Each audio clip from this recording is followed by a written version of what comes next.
Show our great friends, Aaron Cohen, Israeli special ops veteran, founder of Gideon, and Mike Sarraille, who is a retired U.S. Navy SEAL. Thanks to both of you. Thanks, by the way, thanks to both of you for your service to your respective countries and your patriotism to both. Mike Sarraille, I begin with you because in many respects I would not be shocked at what Iran's response was, almost to the point of being silly, but this is serious business, so it can't be silly. Now, President Trump didn't spell it out, but he hinted very strongly today that we will be taking, the United States will be taking, along with Israel, presumably, additional action, probably combat action. Mike, what do you think?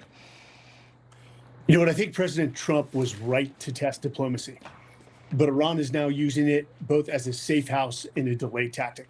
And they have 47 years of treating red lines as suggestions because of the lack of consequences behind them. He did say something that I'll push against. He said that, the ceasefire is on life support. Guys, I can make the argument that this ceasefire was clinically dead 2 weeks ago.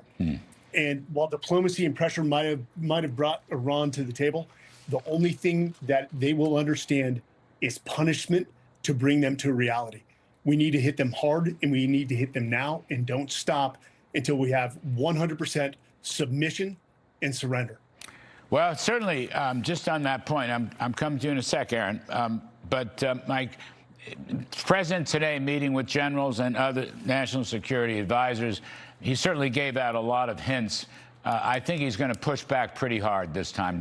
I think he's going to adopt your attitude. General Keane has felt the same way. Many of us have felt the same way. But it looks almost certain. My only question is, where? Is it Karg? Is it mainland? What are the parameters of this, shall we say, additional combat missions? I'm going to choose all the above, Larry. It is Karg. It's hitting military command nodes. It's dual-use infrastructure. Hit them wherever possible. And I've got to bring this up to your point on the left, where they hide virtue or restraint with virtue and weakness with wisdom. I don't understand a party that would rather live on their knees than die on their feet. And any use of American power is a problem to them. Sometimes, guys, and I'm not always an advocate of this, might is right. And might is right in this case. It is just, it is noble. Yes, sir. There are just wars. There are just wars. Aaron Cohen, welcome back. As President Trump's leading psychoanalytic analyst, I want to ask you, what are you thinking now? What messages is he sending out? What happened here in your judgment? Larry, it's good to see you. Here, I think Trump is signaling two things simultaneously. Let's pull back and do a little behavioral snapshot.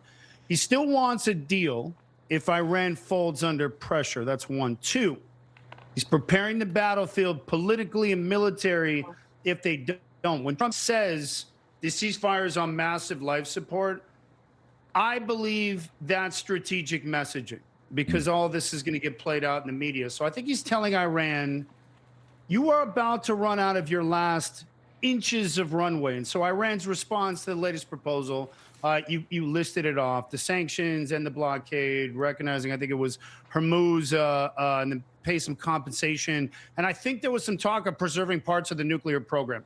Never going to happen. So that's regime survival terms.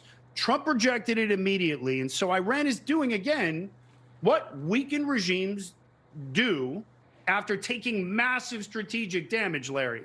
They're stalling, they're buying time, they're creating fear theater. That's my new term of the week. And so trying to fracture that internal resolve, but I think military and economically, the regime is the weakest it's ever been in 40 years. So that I think the pressure campaign is working, the blockade is working, the strikes worked, and now Tehran is trying to use that diplomacy to recover leverage it lost on the battlefield. So they're running, Larry. They're on fumes. They're on inches of runway left here. Yeah. There's nothing there. There's nothing there in their economy. I mean, when the New York Times writes 4,000 or 5,000 words on how bad the Iranian economy is, that's something right there. Very interesting point. But I think Israel will join us, right? And I think Israel, which has been in charge of human resources and personnel, will do its work on the so-called current Revolutionary Guard leadership.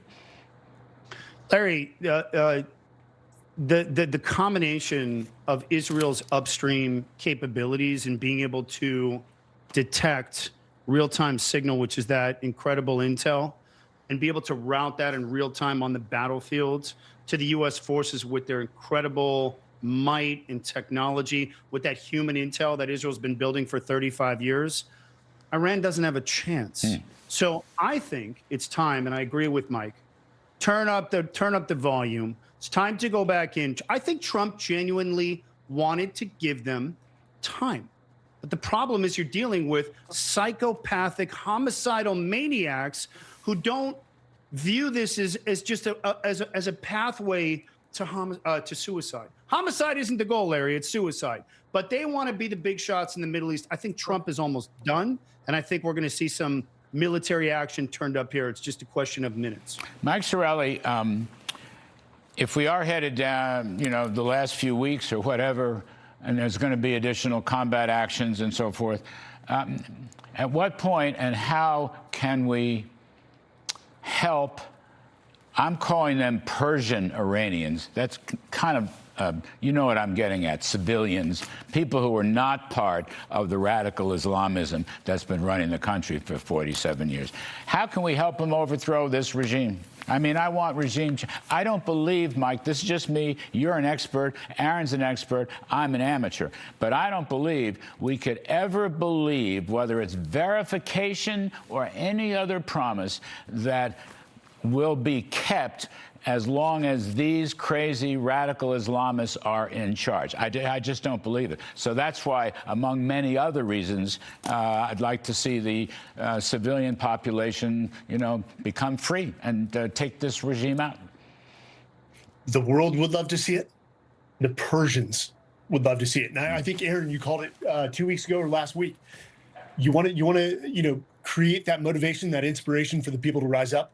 Specifically target the Bajij, the source of oppression against their people. So allow Israel to continue taking out key leaders, but we've got to specifically target in each province the Bajij leadership as well as their foot soldiers to give those Persian people a fighting chance.